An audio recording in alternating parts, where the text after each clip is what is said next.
Kembali di Squawk Box dan kita lanjutkan kembali diskusi kita bersama Wakil Menteri Keuangan Swahasil Nazara. Pak Swahasil, kita lanjutkan Pak dialognya. Ya, kalau kita membahas mengenai inflasi di Indonesia begitu ya Pak. Boleh dibilang bahwa inflasi di Indonesia saat ini masih bisa dikategorikan mild atau juga moderat gitu. Sebetulnya langkah apa yang disiapkan oleh pemerintah begitu Pak untuk menekan begitu lonjakan inflasi? Inflasi ya, kalau kita lihat sekarang situasi yang paling utama adalah harga energi. Ini dipegang oleh pemerintah. Dan ini Indonesia beda dengan negara-negara lain. Di Indonesia harga energi yang paling dasar dipegang oleh pemerintah, ditentukan oleh pemerintah. Ini menjadi sangat penting karena harga energi ini kemudian punya repercussion effect ke berbagai macam kegiatan ekonomi dan kegiatan ekonomi yang ke harga-harga produk lain. Namun selain harga BBM, kita juga ngelihat kalau kita lihat angka inflasi terakhir itu 4,9%, satu komponen yang sangat tinggi inflasinya itu adalah harga pangan. Terutama harga pangan yang kalau istilahnya itu harga pangan yang volatile. Kenapa disebut volatile? Karena dia tergantung musim. Nah, di sini ada berbagai macam harga produk-produk pangan yang memang harus kita perhatikan nih. Pemerintah kalau untuk produk-produk pangan itu sangat banyak memberikan subsidi melalui subsidi pupuk. Jadi pupuknya yang disubsidi. Namun kunci utama berikutnya untuk memastikan volatile food ini harganya bisa kita kendalikan menurut saya adalah supply. Jadi supply-nya harus tersedia, distribusinya harus lancar.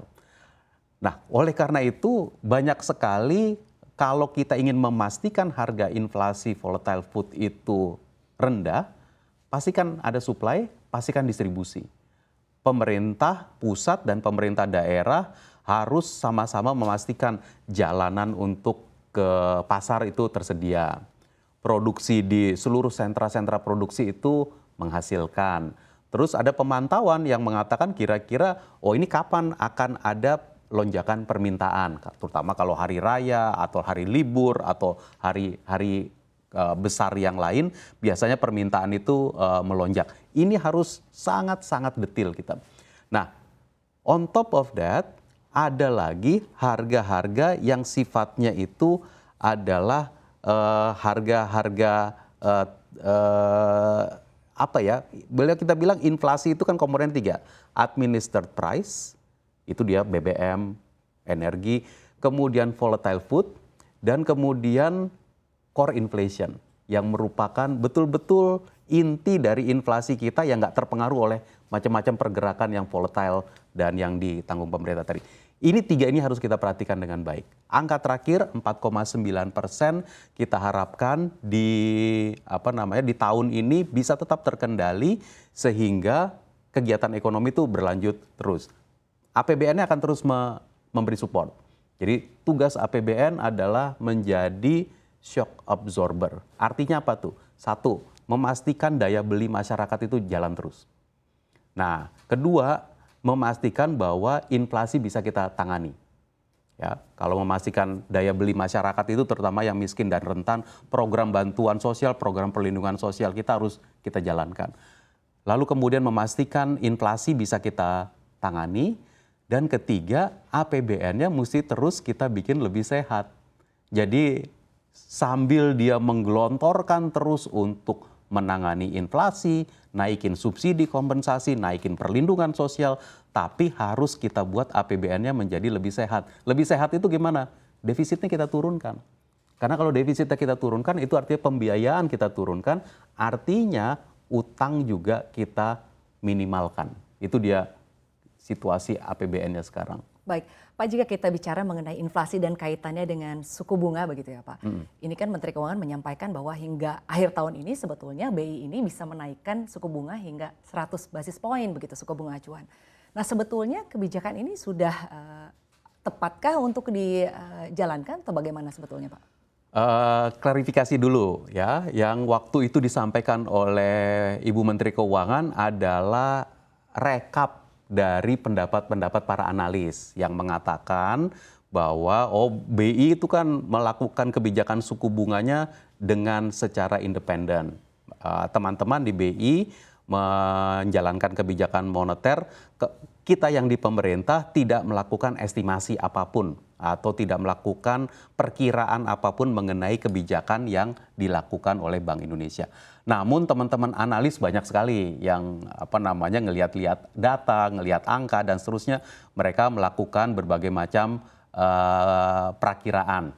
Nah, kalau kita melihat sekarang ini apa yang terjadi di pemerintah pokoknya mengusahakan aja sedapat mungkin karena kita tahu bahwa inflasi itu akan mempengaruhi kondisi ekonomi termasuk suku bunga, maka kita upayakan aja semaksimal mungkin inflasi bisa kita tahan dari APBN, ya, dari APBN.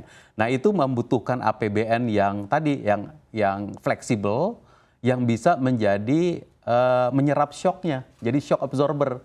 Jadi kalau memang APBN-nya bisa absorb, ya kita absorb. Nah, tapi APBN kalau mengabsorb itu juga nggak boleh selamanya, karena jadi nggak sehat nanti APBN-nya. APBN mengabsorb dalam batas yang kita anggap baik, lalu kemudian secara bertahap perekonomiannya dibuka, kemudian APBN-nya kita sehatkan, kita turunkan lagi intensitas kerjanya. APBN itu kalau defisitnya tinggi, itu berarti intensitas kerjanya tinggi banget. Nah, APBN yang defisitnya tinggi itu boleh apa enggak? Boleh, tapi tentu di dalam situasi-situasi yang sangat kritikal seperti 2020. Kritis kita sediakan. Namun ketika kondisi ekonomi sekarang sudah, kemarin pertumbuhannya aja 5,4, semua orang ngerasa senang sekali. APBN-nya kemudian winding down. APBN-nya kita turunkan intensitas kerjanya, dan kemudian kita APBN siap-siap lagi kalau harus menangani situasi kritis lainnya di masa yang akan datang. Ini siklus APBN yang harus kita lakukan. Baik, Pak, tapi kan begini Pak, kita kan seperti tadi Bapak sampaikan juga begitu, APBN ini harus selalu sehat begitu, tapi kita juga harus mendorong pertumbuhan ekonomi di momentum pemulihan ekonomi ini. Sebetulnya langkah apa yang harus dilakukan oleh pemerintah untuk menghadapi situasi ini begitu Pak? Nah, kondisi ekonomi kita, kalau kita lihat di strukturnya, APBN itu atau pengeluaran pemerintah itu sebenarnya di dalam APBN, di dalam seluruh PDB itu hanya sekitar 15%-an. 85% lagi siapa yang membentuk produk domestik bruto yang menciptakan pertumbuhan itu? Tidak lain adalah dunia usaha, masyarakat. Nah, dunia usaha dan masyarakat itu ada rumah tangga, ada dunia usaha produsen. Kalau rumah tangga itu pengeluarannya itu yang namanya konsumsi rumah tangga. Makanya kita ingin dorong konsumsinya. Nah, APBN bisa nggak mendorong konsumsi rumah tangga? Bisa.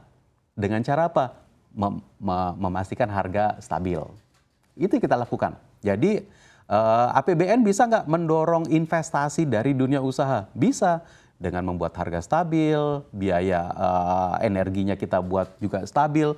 Lalu kemudian ketika dunia usaha melihat, oh ternyata ini pusat-pusat perbelanjaan sudah mulai dikunjungi orang, pasar sudah mulai dikunjungi oleh pelanggannya, lalu kemudian dia berusaha. Ini yang harus jadi pembentuk PDB kita. Ya. Pemerintah harus bicara mengenai fundamental. Fundamentalnya tadi kita taruh di dalam bentuk pemerintah menjaga harga, pemerintah menjaga daya beli masyarakat. Nah, kan kita inginnya juga daya beli masyarakatnya itu ya terdistribusi dengan baik. Kelompok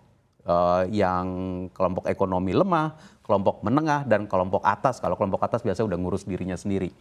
Kalau kelompok yang bawah dan menengah harus kita pastikan punya daya beli, sehingga kemudian dia betul-betul nanti akan melakukan kegiatan ekonomi, konsumsi, investasi, yang bisa ekspor, ya melakukan ekspor. Tapi biasanya kalau teman-teman ini kita lihat seluruh perekonomian income-nya naik, impornya juga naik. Nah, nanti kita lihat balancing-nya seperti apa. Baik, Pak, tapi menurut data kami kalau kita lihat begitu, sebetulnya belanja pemerintah ini masih negatif nih Pak, di kuartal 2 ini. Jadi sebetulnya seperti apa Pak kondisinya?